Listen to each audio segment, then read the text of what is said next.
Le scénario est digne d'un film d'anticipation.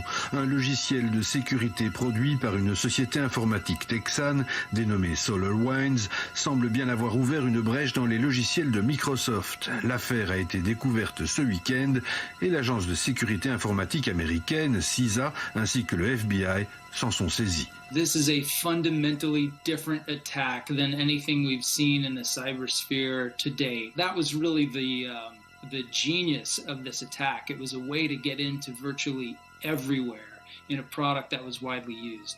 SolarWinds a indiqué que pas moins de 18 000 entités seraient susceptibles d'avoir été infectées aux États-Unis et dans le reste du monde. Parmi les victimes de l'attaque, des entreprises privées, mais aussi des agences gouvernementales comme le Pentagone, une attaque qui met en jeu, entre autres, la sécurité des stocks d'armement nucléaire. Les politiques y voient la main de la Russie. This is virtually a declaration of war by Russia on the United States, and we should take that seriously. A cyber hack of this nature is really the modern equivalent of almost of Russian bombers reportedly flying undetected over the entire country.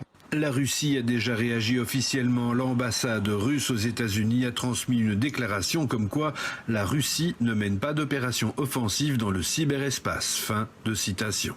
Ce qui est plus interpellant encore, c'est le silence du président Trump sur l'affaire, tant en déclaration que sur Twitter.